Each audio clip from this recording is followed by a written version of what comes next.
So, welcome to tonight's episode of Make Some Noise. And today we have some women that rock. And what I was just showing you just then is a guitar. And here's some more guitars. And what we're going to be talking about is source. Where does this all happen from? What is the source? Apparently, vibration is source. Did you know that? So, before we get started, please like and share and subscribe. And all the artists that are on here, please support them and make sure you like and subscribe.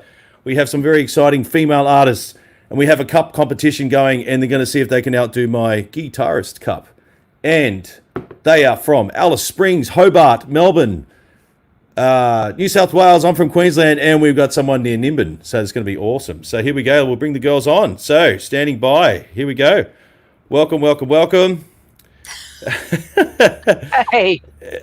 Here we go. So, if we just quickly introduce yourself, who wants to go first? Here we go. Maybe Catherine, you want to say hello, where you're from? Hello, I'm Catherine Bright. At the moment, I'm from Hobart, recently moved back here from Port Macquarie in New South Wales. I have been a musician for, I reckon about 30, 40 years. But my favourite, as you were talking about, vibration and source, I'm actually a naturopath spiritual healer as well. So I do a lot of meditation, meditation music, as well as easy listening music and message music, and like to have a good lot of fun. I wrote a great song called Fire Away this year that got into the bushfires.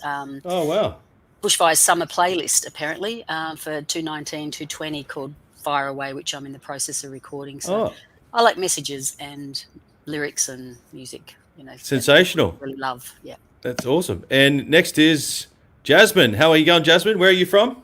Hi, good, thanks. I'm from Port Macquarie. Excellent. So I'm 16. I do a lot of busking. I do some gigs. I've just started doing a bit more now. Well, I was.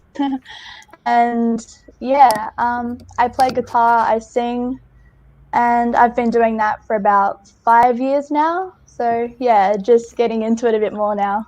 Well, sensational. Well, hopefully you'll be learning a lot from these other ladies that we've just got on as well. So here we go. Yeah, next. Absolutely. Next is Charma Finches. How you going, girls? Where are you from? Good, thanks. We're from Melbourne. Here it's raining. It's very rainy. My name's Mabel, and this is Ivy. We're sisters, and we've been doing music for quite a while now. We've been gigging and doing folk festivals for about 6 years. And we won't let the cat out of the bag, but you won something today, right? An international award or something? Yeah. We did. We're pretty stoked. So we've just won our album that we released last year, at the end of last year. Just won an award for the singer-songwriter category album for the Independent Music Awards, which is an international competition. So it's pretty exciting. Congratulations. That's well done, girls. Yeah, and you only found out today, I've been told, right? Yeah. That's right. Yeah. Oh, fantastic. That's sensational. And next we have Michelle. Michelle, how you going, Michelle? Where are you calling from? Good. I'm at Nimbin, or in between Nimbin and the Channon, at the back hills of Byron Bay and Lismore. Hey, Jenny. Yes. All right. Excellent. And I've been in the music industry for 35 years. For the last 4 years, I was in which disbanded at the end of last year. So now I'm just reinventing myself as Michelle Fitness, the travelling troubadour, or non-travelling at the moment, and also in a duo with Miss Jody called Kiss My Boots. And next we have Alison. Where are you calling from, Alison? Hi, I'm calling from Alice Springs. Sensational. I'm actually from Tamworth, though. That's where my sort of home base is. I've been doing music for a fair while, but I was in the middle of a tour when all of this business changed, which was a little bit sad. I've just released an album in February and didn't get to really get it out there as much as I would have liked to, but nevertheless, things I'm sure will change eventually, and I'll be able to get on the road and start playing again. That's what I do for a living. I'm a traveling musician, so hopefully we'll be able to get back on the road and get playing gigs again soon. Oh, sensational, sensational. We got some rolling stream here. Here we go. Got everyone back on. So apparently someone here has won, besides the girls underneath here. Was it Alison? You've won some amazing award as well. Is that true? You? I've won. I won a TSA Press Songwriter of the Year a few years ago. I was in the grand final of Star Maker, and I've had a couple of songs as finalists in the international song competition. But yeah, Wow, that's amazing. That's it sensational. is amazing. Yeah. Yeah. Wow. Okay. So, feel free to name drop and everything because literally I've actually just met these girls like 10 minutes ago. True story. So so here we go. Maybe we start with Michelle. So maybe what inspired? So we started off the show with Source. So what inspired you to go on this journey and follow your dreams, being an original female artist? Ooh, it's just I couldn't imagine life without music. I'm also a visual artist, so the two of them, if I don't do them for a period of time, I just start to feel like I'm ready for the nut house. Fair enough. Yeah. Okay. So you're always a musician then? Is that? Yes. Well, always. So I've always sung. I come from a family that not professional musicians, but always sang everywhere. So yeah. Oh, cool. And then maybe Jasmine. So being a new cab off the rank, what motivated you to be a singer-songwriter? Well, I guess I always just loved singing. Like, I was just singing all the time. And I guess I learnt to play the guitar, and then I just really wanted to go busking. So I got out there, and then I loved it so much, and I just kept doing that. And now, I'd be out there and people would say, can you play at my wedding? Can you do this? And then I just realized that, that's what I wanted to be doing. So, yeah. Excellent, excellent. And Catherine? Yeah, I'm the same. I've always been a singer since I was tiny. I love music, so I started writing songs when I was quite young, and I've had a few successes with some of my songs along the way.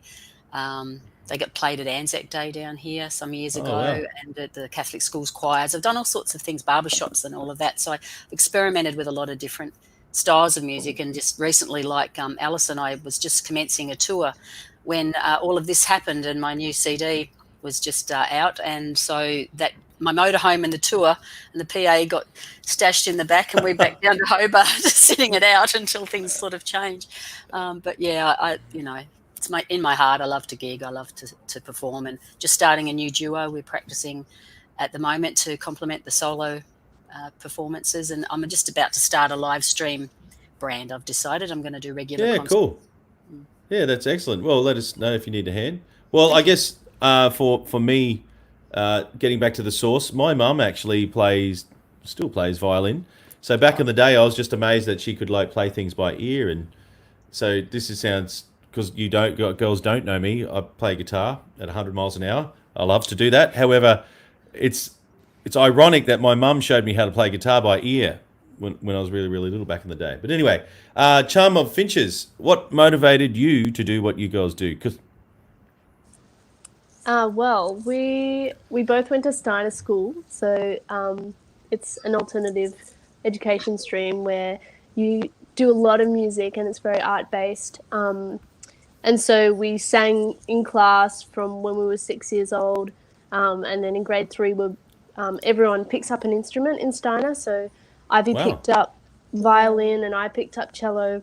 And so they were our first instruments. And then when I was 12, I tried writing songs. So I'd been in the same class for 6 years of my primary school education, and we'd had one teacher all the way through. That's what you do in Steiner. So he encouraged us all to write a song for the end of the of this time we had together. So that was my first song that I wrote when I was 12, and then taught myself guitar, and then Ivy was adding harmonies. We also had a... Do you want to talk? I'm talking too much. What did we have? A 3-part trio. When that was our first band, it was called the Highway Sisters with our friend, and we sang a lot of Appalachian folk songs in harmony. Outside our dad's veggie shop. It was, That's awesome. Yeah.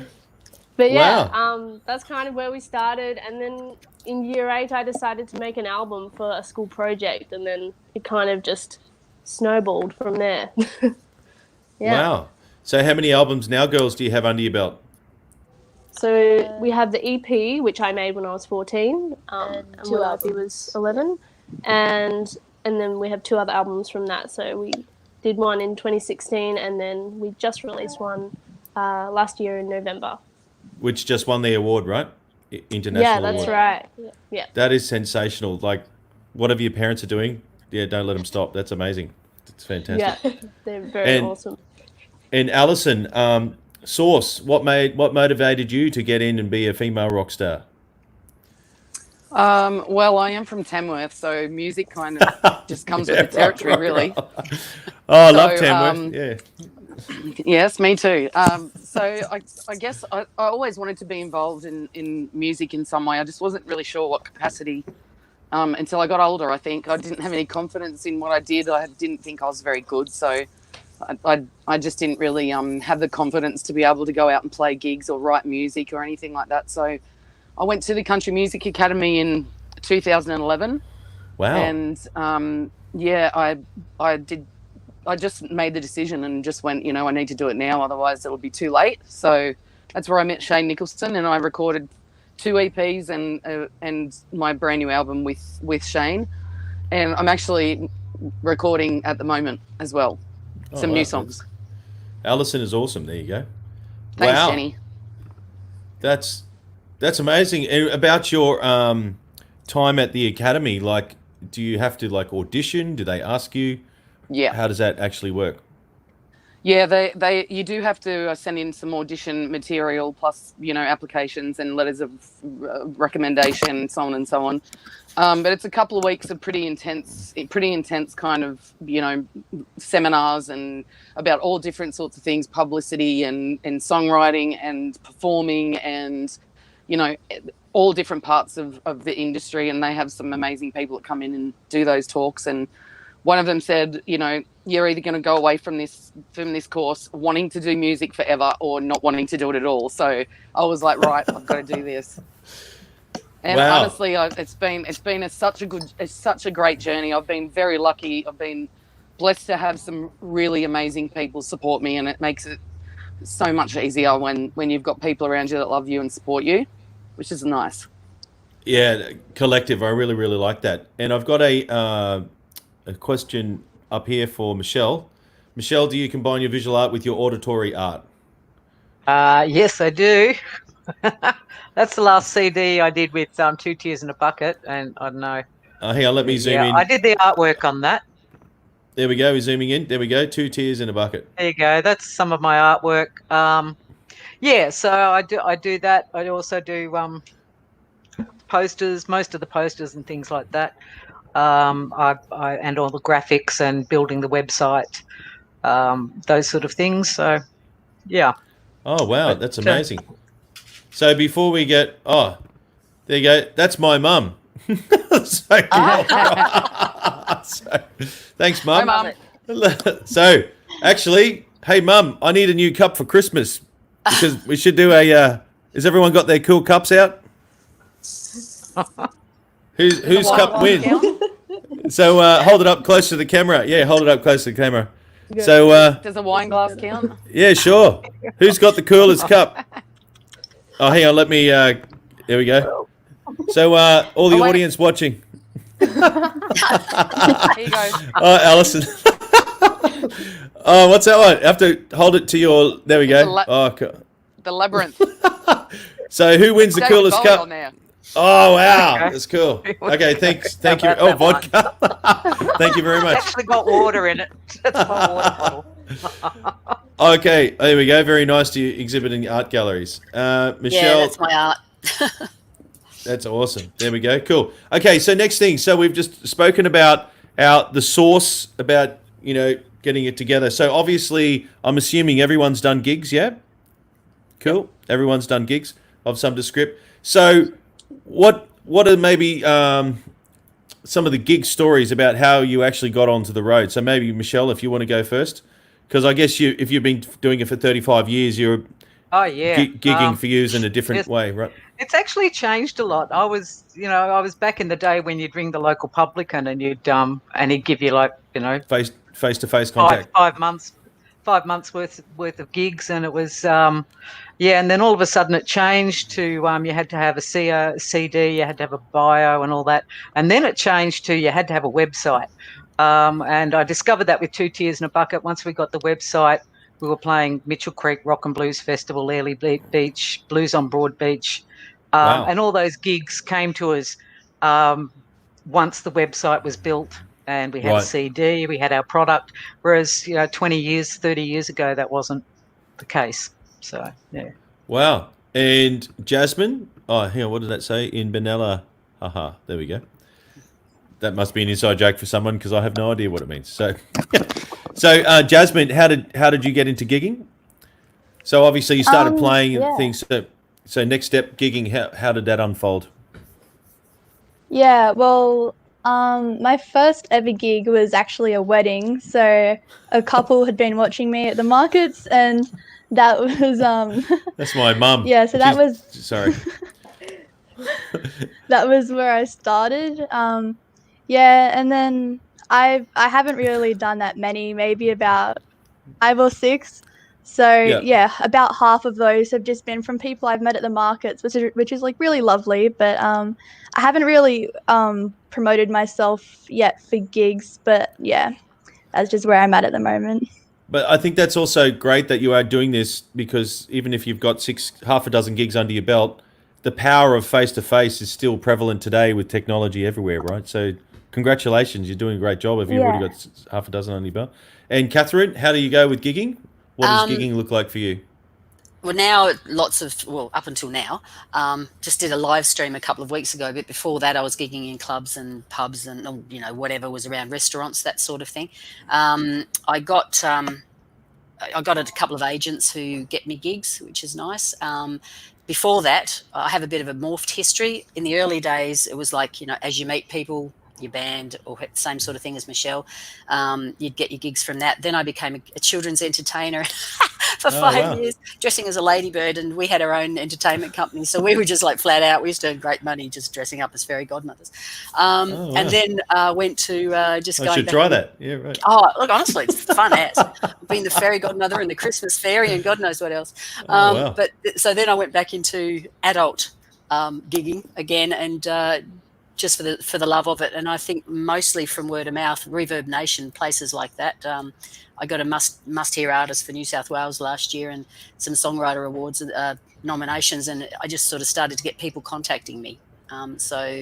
Mostly I think word of mouth, and then a couple of the Facebook forums where Port Mac Gigs, for example, is a Facebook forum where they'll ring up, okay, we've got these dates, who's interested, etc., etc. So it's sort of like the agent referral. Okay, cool. Lounge. Yep. And Charmer Finches, sorry, what are your actual names? Is that all right? Yeah. If you know? I'm Mabel. And Ivy. Mabel and Ivy. Yeah. Okay, cool. I'll Beautiful names. Try. Yes. Thank you. So that's great, Catherine. There Thanks, you go. Jenny. And I want to see the fairy tutu in the wigs, Doug. No, wait. Oh, seriously? Hello?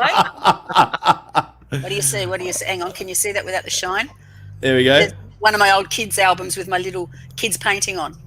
Oh, wow. There you go. That's awesome. There you go. So going back to Mabel and Ivy. So how has gigging unfolded for you?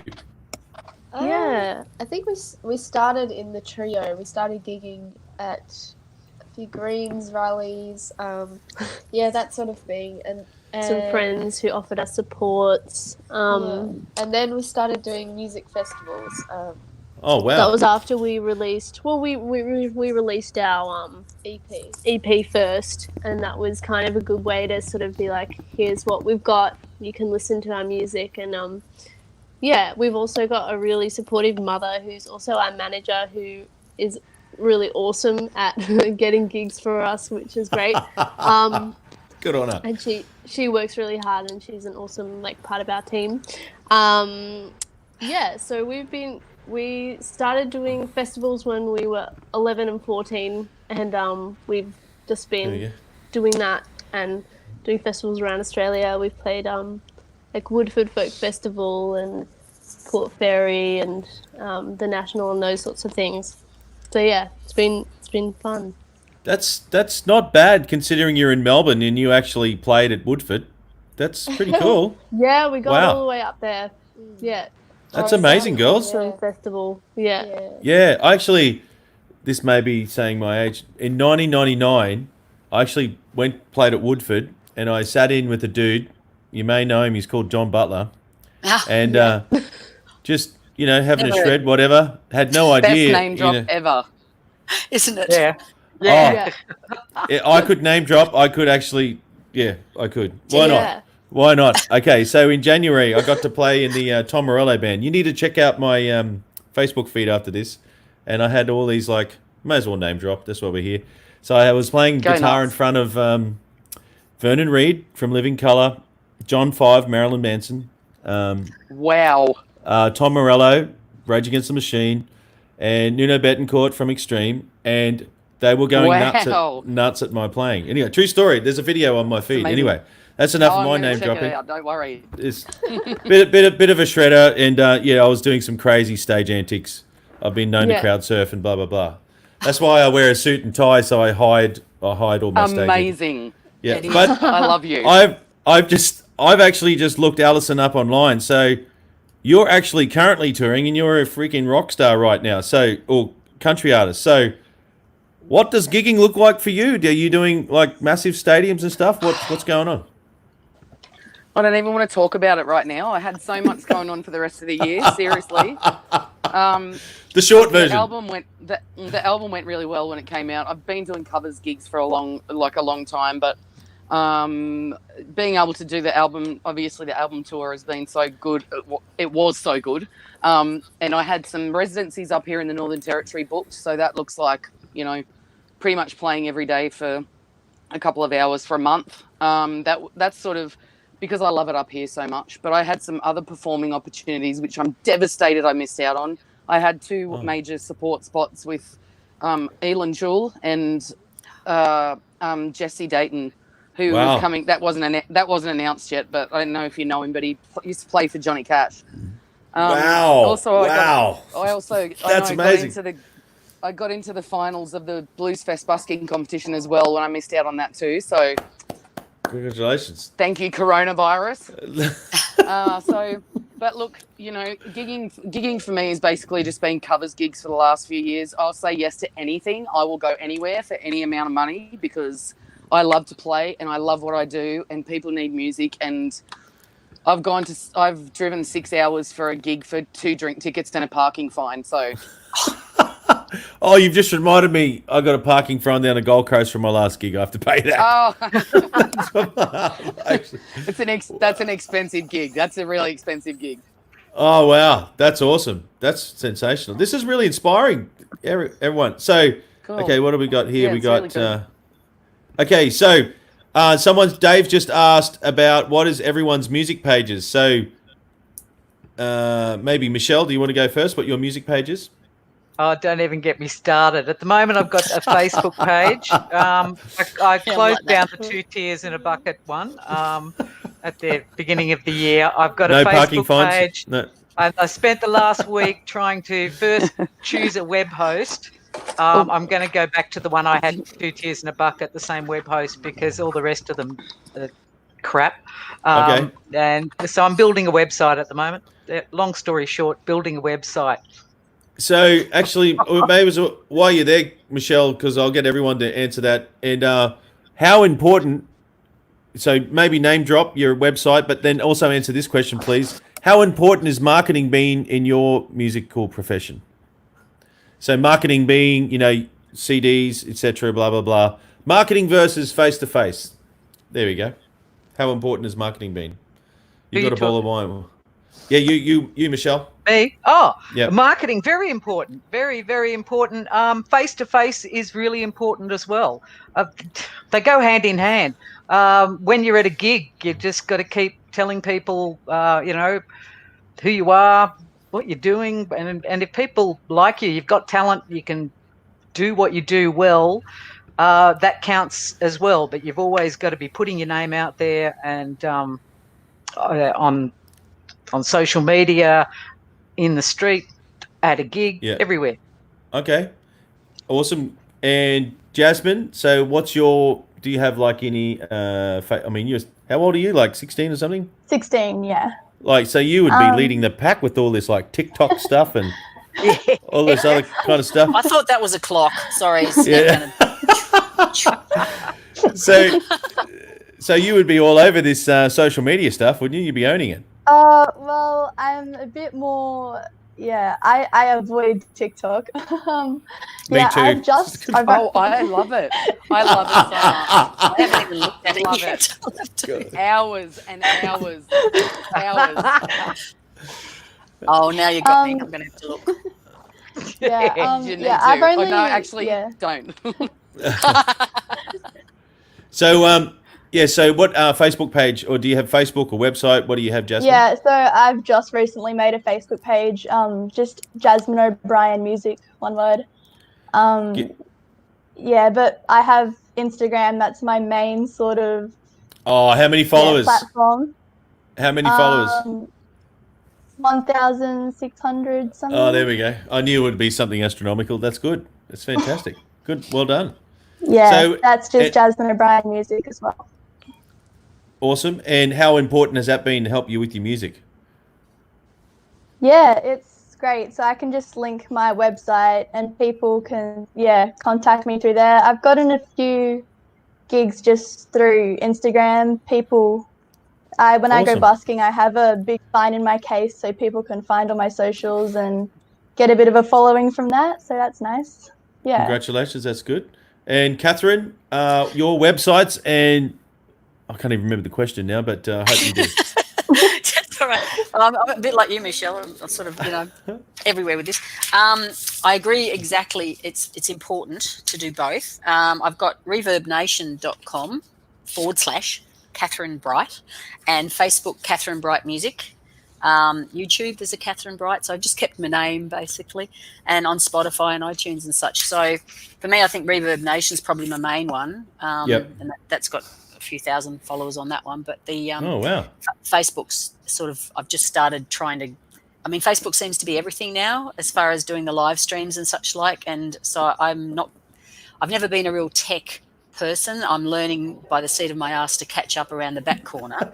Better speak to I just Jasmine. do what I do. Yeah. I'm getting better at it. Cool. Okay. And Mabel and Ivy. So how important has, first maybe name drop all your socials, and then how important has this been in marketing yourself? So our band, our website is charmerfinchesband.com. Yep. And then we have Instagram and Facebook. Charmer Finches Band on Instagram. Yeah. Yep. How many followers on Instagram? Are you killing it? Not sure. 3,000, 3,500. Wow. Something like that. Yeah. Fantastic. In terms of marketing, I think that for us it's been really great, like sort of like having our own aesthetic and developing that aesthetic as part of our band, as the way we look. So we love sort of like vintage dresses and like a bit of a gothic vibe. So Well said. Well said. That's good branding. That's good. You're my yeah, people. so in a lot of My our people. photo shoots that we've done, we've tried to have like this same sort of aesthetic, which is really nice. And it's really like part of the creative process too. And then music videos has been a really awesome way to sort of share music online, and also as part of, it's like another art form in itself really, but a really great pair with music. Often they're like great stories that you can share through that as well. Yeah. Wow. And is that Mabel we're talking to, or Ivy? Yeah, I'm Mabel. Hi. Okay, so Ivy's on. And did you want to add anything else to that, Ivy? I don't think so. No. I think Okay, Do you want to cool, plug just our check. gig? yeah. We'll, Oh yeah. Yes, We plug have your gig, absolutely. another virtual gig. Talking marketing. Yeah. Next Sunday, Sunday 10th of May. So, yeah, that's Okay. the original Sound Lounge, and that's hosted by Pam. I think he's backstage. Yeah. Yeah, yep, awesome. Yeah. Okay, so, and fantastic, girls. That's amazing. And Alison, so what? I'll get back, Amy. I'll get back to your question in a minute with all the girls. But what does? Yeah, it's a really good question too. Yes, I will. Well, I'll start with you that in a second. But what about marketing? How has that happened? And maybe please drop your socials as well. I will. My website's AlisonForbesmusic.com with 2 L's, ALLISON. Also, I'm on Instagram. I'm on Twitter. I'm on Facebook. Alison Forbes Music. I think it's so important right now because I feel like this could be a turning point in the music industry at the moment. Right. Being able to connect with your fans instantly, or having your audiences connect with you instantly, is such a huge thing for people to feel like they can relate to you personally at the moment. It's so massive. I mean, some of us are lonely, some of us aren't, but no one's got anywhere to go or anything to do, so they're all at home on the socials and on the Facebooks and whatever. So I think the more approachable, or the more I suppose the more personable you are, I guess that makes a big difference. I mean, it could be the way of the future as far as marketing goes, all the socials and everything like that. The face-to-face stuff is so important, but I think that the relationships you build are probably more important than anything that you can do. If you treat everyone the same, treat them with respect, be remembered for being a really decent person, conducting your business professionally, and all the other stuff kind of goes hand in hand. If people respect you, they will respect what you do a lot more. Wow. Well said. said. Well said. Yep. Agreed. So you want maybe, Alison, if you want to start with this question, do you find it hard to pave your way as a female artist in a male-dominated industry? I know it's getting much better, but what are the biggest struggles that you have had? Good question, Amy. Thank you, Amy. Such a good question. Thank you, Amy. What a great question. My favorite thing is when I go into a gig and I start lugging my gear in with the speakers and the guitars and whatever, and they go, "Are you with the band?" I was like, "Bitch, I am the band." Bitch, I am the band. Wow. That's cool. That's one of my favorite things. But honestly, look, it's a pretty hard thing when you're looking at just say people are booking you for private functions or whatever, or booking an act or an artist or a band or whatever, and they specifically ask for a male singer. Oh. I don't understand really what they could gain out of being a male singer, but whatever it is the boys can do, we can do just as well. So I don't really see, I think, I don't know, this is going to be a really long argument for me.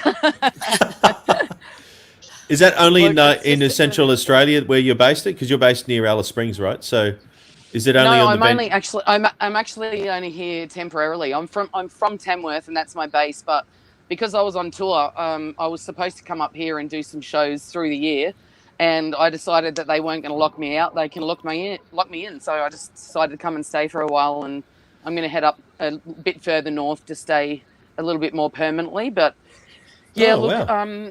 I just the whole sexism thing. It's just, look, I'm just going to say this about it, and then that's it. Sometimes I see the way artists dress. For example, just for one example, because I could talk about this all night. If we rocked up to a gig in a pair of jeans and an untucked shirt and a cap, we would be not ever booked again, ever. We are women, and we are expected to have our hair done, our makeup done, our tan done, our legs shaved, our underarms shaved, our lips waxed, everything. Everything's supposed to be perfect at every given time. But you can see a guy, and our appearance is part of the reason we are judged so harshly as women musicians. A guy could get up on stage in his good jeans and a pair of Reeboks, and they'd be sweet. That's not good Right. enough for me, Again, I'm sorry. well said. Again, well said. I like you. Thank you. Okay, so if we swap it Girl up, power. and so maybe there's a comment for you. Play some Barnsey. Yeah. I think- Yeah, I get that. I So- usually just say, why is he here? He can sing. Right. Okay. Preach. There we go. There we go. I would love to chat to you some more, cool. Alison. I would love to pick your brain. That's cool. So awesome. maybe if we go upstairs to Catherine. So about what are some of the struggles that you've had? It's gotten better over the years, not worse, which is a good thing. Very misogynistic in the early days. I think that there was a lot of patronising women. You know, you're more a sex symbol than you are a anything else An professional. artist. But yeah, exactly. So you probably have to spot be on. twice as good to get even. And so that Right. makes life difficult at times. So and then true. you've got kids and family. So, if you've got a sick child and you've got a gig on, and, you've got the extra pressure that you seem to have if you're been bringing up kids, and that can detract from your career. I mean, for me, I didn't gig professionally full time because I had children, which, if I, in a reverse circumstance, probably the way society is structured, the male would be just doing his thing anyway. And so for me, that really did hold me up for a lot of years, and I came back in later because of that. But then as my kids have left home, and I found it really good in Port Macquarie. It's a very friendly musician. How would you put it? They support you. So, like if you want to go and do a gig, there's someone there to help you out. And I didn't find it was as bad there, although you still get your misogynistic stuff. But I did find the men would support me. I didn't find people having a go at me. I didn't find them treating me, other than the fact that I'm a bit older, which is also an interesting thing. As a male, if you're older, they're going to say you're experienced. As a female, if you're older, they're going to look at how many wrinkles you've got, count them, and figure out whether you passed it. And that it's all about the way you look. It's all about the way you look. It is all about the way you look. And if you then get up on stage and surprise them because you're actually really good at what you do, it's like, oh, she's really good. But do you have that expression or that tone of voice used? If a man gets up there, you go, oh yeah, God, he's good. So there is a silent misogynism that still goes through, I think. But generally, true. It is. And if you're not confident in yourself, you could easily be too shy to get up, as I was for many years. But now I don't care. Yeah, you younger girls out there should be listening to this and just take note, because you're at the beginning of your career, and this will happen to you from time to time, and just don't let anyone stand over you or make you feel less than what you are. Absolutely. Well, even a couple of years ago, I had somebody and I've been playing for years, and even a couple of years ago, I went because I was new to a place, and a male was organising a gig for a few people, and he said to me he wouldn't pay me the rate that was my normal rate because I probably wasn't professional. I was past or something like that. I'm like, whoa, well, I don't play here then, really? Amazing. It was. So you get a reverse sort of sexism thing, ageism thing as a female that you don't get as a male. Yeah. So that's definitely a thing. So maybe Michelle, do you want to add to that? So have you had any struggles? Yes and no. At the moment, I'm an older woman, and I'm going to tell you my age. I don't care. I'm 55. I'm older than you. I consider myself a blues. I consider myself. Wow, I thought I was the oldest one on the panel. But I consider myself a blues mama. I've got the experience behind me now, and I don't take crap off anybody. Rock and roll. I sing what I want. I sing what I dang well want, where I want, when I want, and that's my attitude these days. I do have some really great male musician friends who have known me for quite years, who are very supportive, and now when we jam together, they actually stop. I don't have to push my way in and do a solo. They actually stop and, where's your solo, Michelle? That sort of thing. Whereas years before, because I haven't always been a player, been a a singer for most of my life, and I came to instruments later in my life. So I've had to really push my way into that male domination of that area in particular. Licia Louise, people like that just inspire me, really inspire me. So, yeah. Yeah, I was on the phone to her this afternoon. Thank you. Just warming up. Well, to add to that, I recently had a comment. I entered a competition. I won't name which one it was, as a singer-songwriter in the last couple of years, and I was told. Oh, she's listening. There's Licia. Hey, I was told by a few people that I was ripped off because I should have won, and I thought that was and I said, why? I said, oh, you don't know, but the rules of this are, it's automatic. You're older, you're not going to get picked because they'll pick the young ones. Oh, right, okay. And so there is that thing as well, that wouldn't happen. That's because when you're that's because when you're an established artist and you know what you want and what you're doing, you can't be manipulated. That's why. Yeah. Yeah. Thank you. Yeah. I would actually like to hear from the younger girls whether they've So Jasmine, what they've come up against in that. So Jasmine, have you had any struggles? Not really. I haven't really had any issues because I'm a woman. Like, everyone has been like super supportive. Like, you'll get the odd thing that's like someone's a bit patronizing, but then, you know, once you start playing, they kind of, I've been fine really at the moment. Well, you could always ring up your Instagram friends. Yeah, also I think in Port Macquarie, as Catherine was saying, it's such like a nice community and everyone is really supportive, and I'm not sure if it's just my area, but yeah. Yeah, I've heard you sing and you're good, and I think one of the things that is an advantage when you're your age is that when you're younger, people sponsor you. If you're good younger, they want you to succeed, which is a good thing. Yeah, that's good.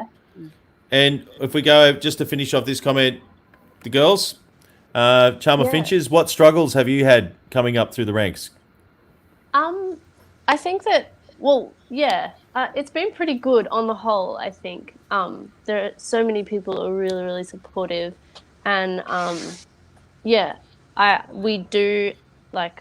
we do get the odd, you know, often it's a sound guy that maybe will be a little bit patronizing, especially when it comes to like tech gear and like sound checking, and when you're really assertive and about what, like, sometimes you have to be really assertive about what you want when you're sound checking, so that they don't like assume that they know what you want. Like, you've got to sort of be like, we've done this before, we know exactly what we want, this is what, and can you please do this for us? But I guess we've had the age thing as well, because we started pretty young, and we've, I guess, we were known as the kid band for a long time, and like sometimes it was great, but you know, once we're getting older, we're like, it's not. Yeah, we're not we don't make kid music. Anymore, And I think girls, what you just said then, every young musician should take that on board about the sound check. Is if you break the words up, that's your sound that you're checking, and you need to stand your ground. If you can't hear or whatever you're doing, like, that's really, really good. Who taught you that? Right. It's really important. I guess we've just learned that over time. Practice. Like, Good on you. Yeah, when people don't take you seriously, and when you try and you've got to work out what you want, and when you find out what you want, then you need to really make sure you communicate that, otherwise you won't get it. And when we didn't get it, we felt really shit after the kids. And also, like, we should have just told them that we wanted this. But so, we just learnt that we've got to be like upfront and like assertive, but also really like polite, obviously. And so does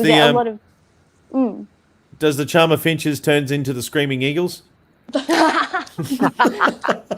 does a good death stare. If people aren't listening at the back of the room, she'll give them the evil eye. Yeah. Oh, okay. That's very, very cunning. Bitch face. Okay, we have a little question here. We may have already covered it, but I'll just read it out anyway.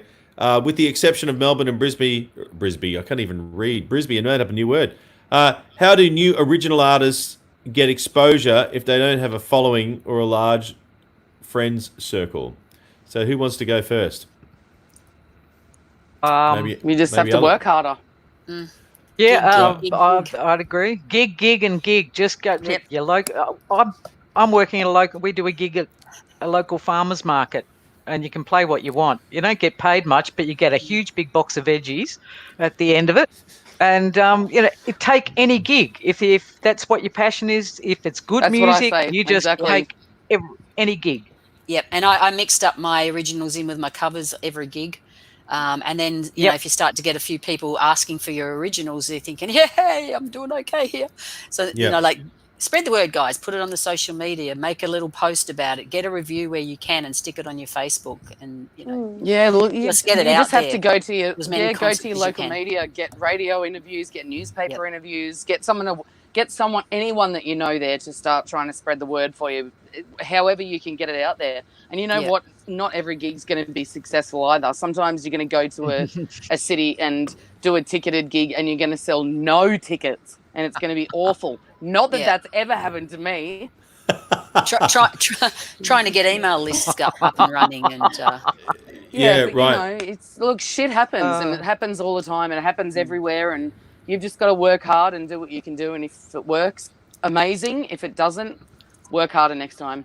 Yeah, doing newsletters works too sometimes. Like I do a newsletter for my other business page, and I have people I try to get as many as I can on my email list, and then every so often I'll drop in one of my music links to something as a bit of a variety, and then you get a few more following. And, you know, any little trick you can manage, really. Well, I was going to add that it's a very, very developing space right now, and I've actually played overseas, you know, on the east and west coast, so both in New York and California, and where else I played? Nashville. And Australia hasn't caught up yet, because over here we have this like thing that if you do covers, you know, you're not a successful original artist or whatever. But the reality is you have to do that if you want to make money from music. But in the States, they have like 350 million people. There's a lot more opportunities to do what you want, like in a niche market. But the paying situation over there is completely different to Australia. So and play for tips, Yeah, I mean, in Nashville, they have an 8-hour time slot. 8 hours, not 4, 8 hours. 8.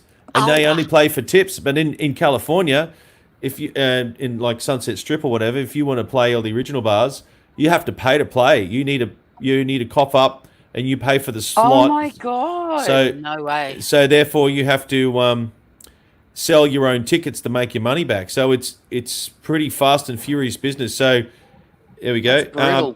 So if you're not savvy with like what I think it was Mabel was saying before about standing your ground, you get eaten alive. They'll go next.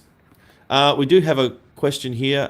Can female musicians earn enough on local gigs not to need a second job to survive? Who wants to go first? Sharma Finches, you want to go first?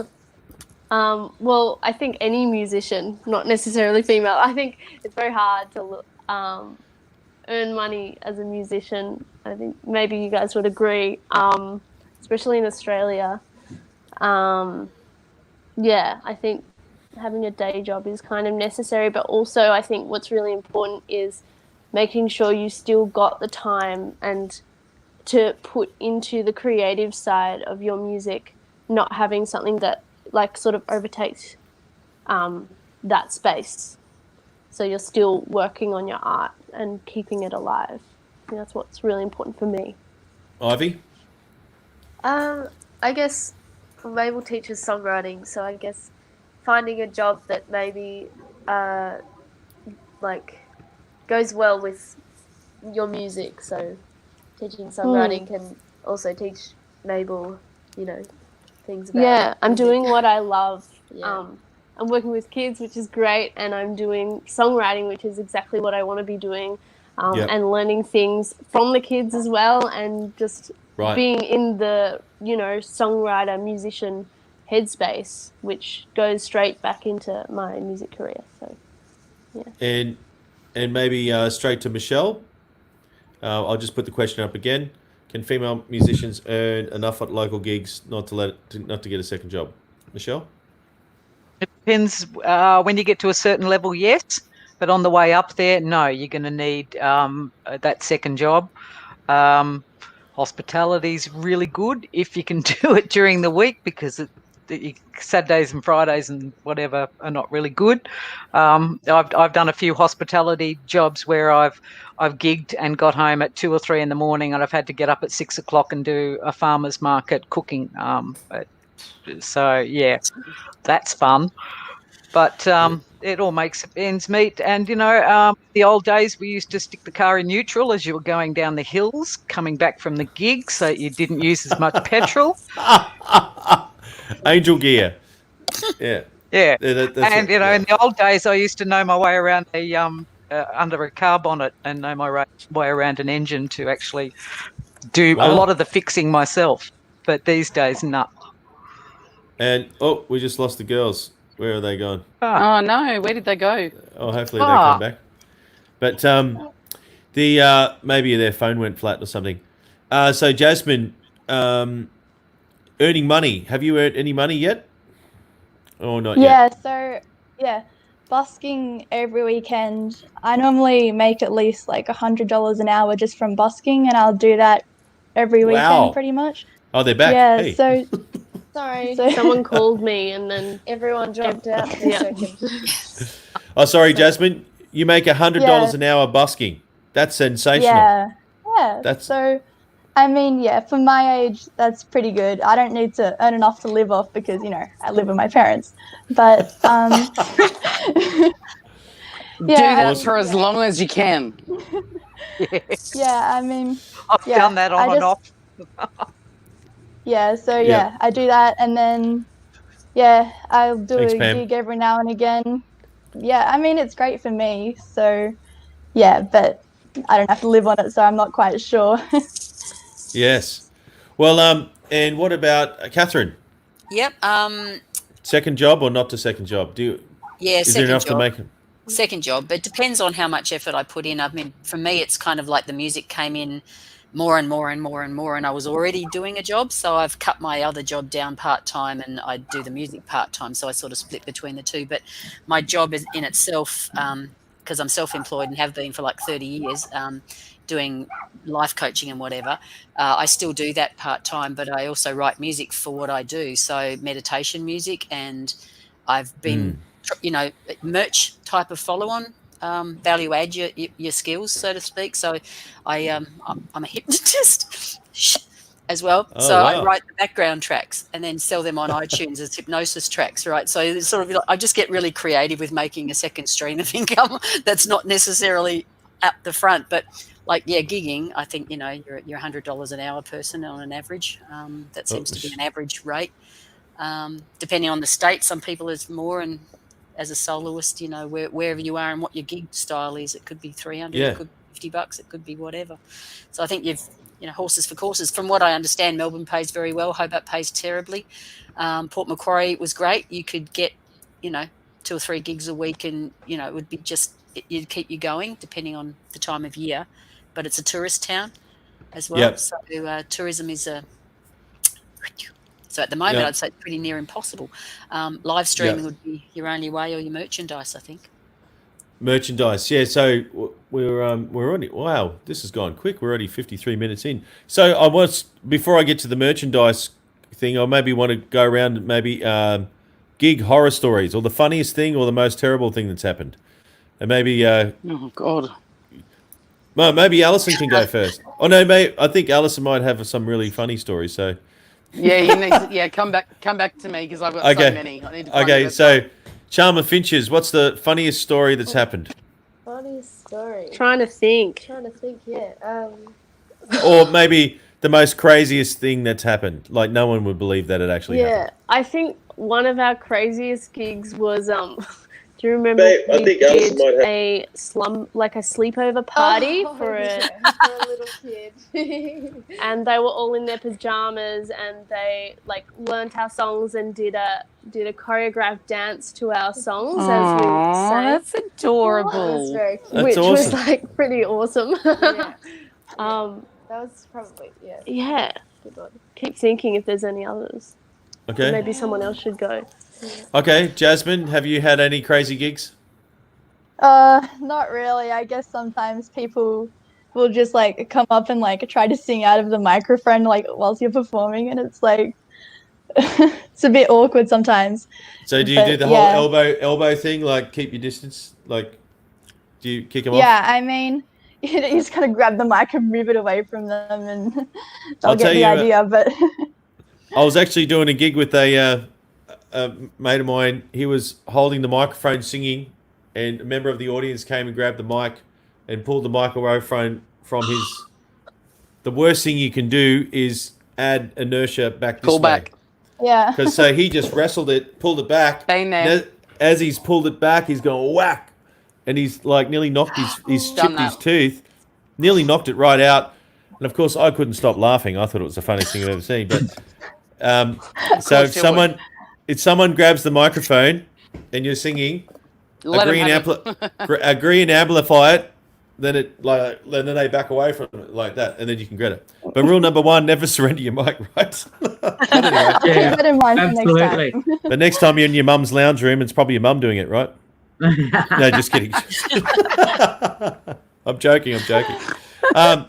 Catherine, what's your gig horror story or funny I story? had a great one in a fairly, like in a smallish gig, about 70 people, sort of more of an intimate kind of a environment. And a lady up the front in a wheelchair had a handicap, and she decided to sing at the top of her voice to the entire concert from the start to the beginning of every song that I sang, and then all the lyrics and out of key. So as I'm singing, she's like Nice. competing the entire whole hour.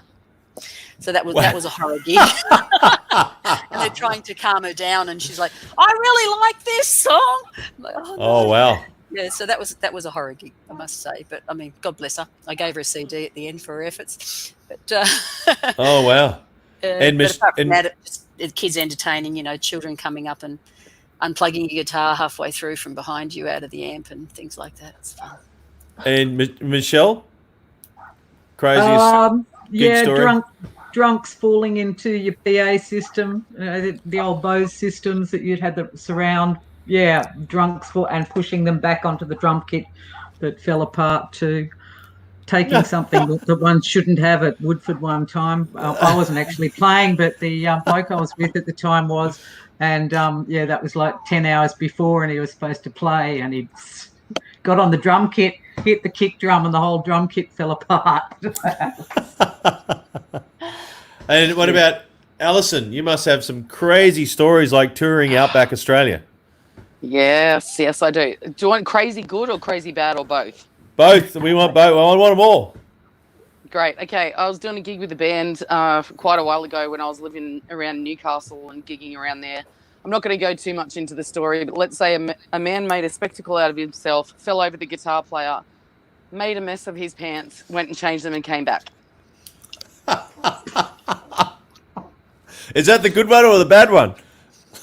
That's the bad one. The good one is that when I was playing at Barclay Homestead last year, Casey Chambers came up with her band and we jammed for a couple of hours. That was completely random. She was playing not too far away from where I was, and I messaged her randomly thinking that she might need a support act or something, and she ended up just going, you know what, we're going to come out there to you. So they came out to the middle of nowhere and played with me for like 2.5 hours or something. It was amazing. She's Awesome. very, very cool. Yeah. She's very cool. You know Michael Moko as well? Yeah, I do really well. Yeah. Oh, well, tell him hello. I went to school with Michael. Oh, really? Oh, Yeah, cool. same. That's amazing. Same school. So, yeah. They've been But, doing some. Michael and Melody have been doing some great live feeds, by the way. So if you get bored on a Saturday night about 9:00, jump on the Moko's Facebook page because they've been doing some great stuff, and they've got, a couple of kids, and they're really struggling at the moment. So. Oh, wow. That's amazing. So, for Licia Louise, she's awesome. So, she's got a question here. If everyone could quickly tell me where you're coming from. So, maybe who wants to go first? I think my phone's going to die very soon. Okay, cool. I need to All plug it right. in. I went to uni with Michael Moko. Okay, cool. So, do you want me to drop you out while you sort that out, or you just want to?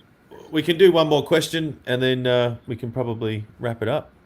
I guess, depending on how all the other ladies are going. No, yeah, I'm happy to do whatever. So, Alicia Louise, it was done at the beginning of the video, but we've got someone from Tasmania, Alice Springs, Melbourne, New South Wales, Queensland, and Nimbin. There you go. That's for Alicia.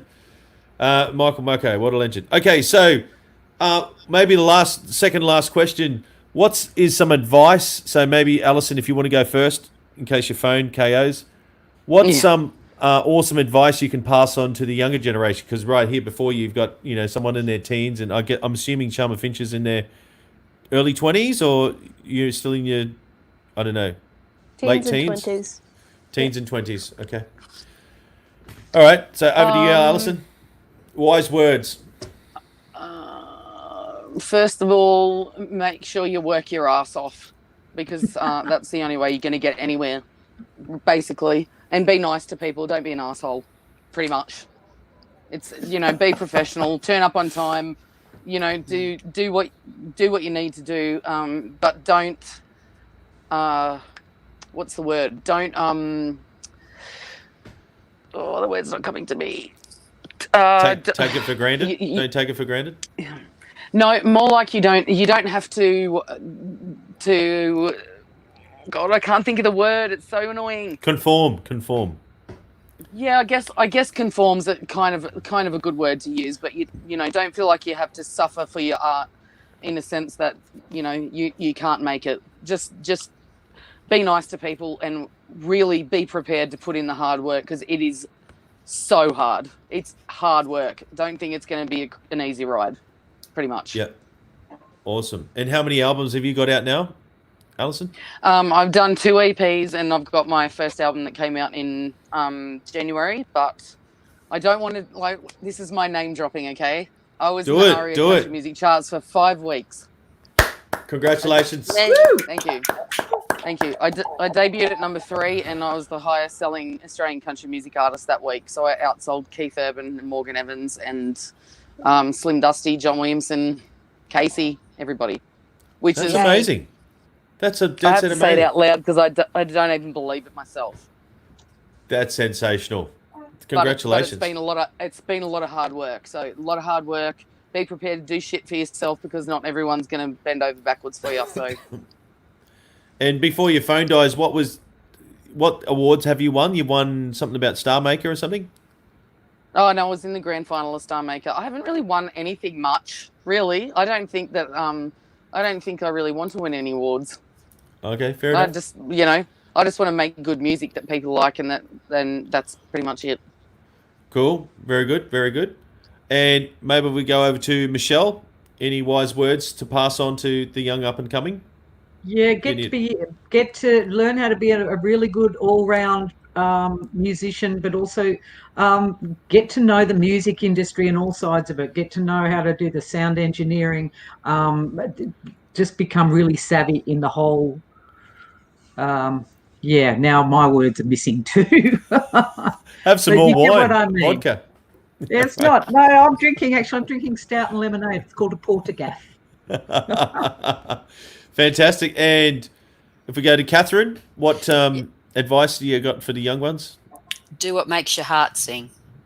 Yeah. Do what? All right. Follow your passion. Yep. Follow your passion. Don't listen to the naysayers. Work your butt off and be professional, and enjoy what you're doing, because what else would you be doing it for?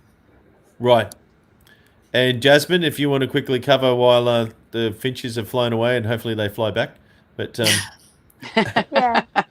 what? Because you're the youngest, you're the newest kid on the block here. So, what kind of advice would you offer anyone who wants to do it? Yeah. I just have a lot of friends who are like really talented at music, and they want to get out there, but they're probably a bit shy, a bit scared to get out there. But I would just say, just give it a go, get out there. It's all a bit of fun. Everyone's really nice. Yeah. And don't worry about being perfect. I think that's another one.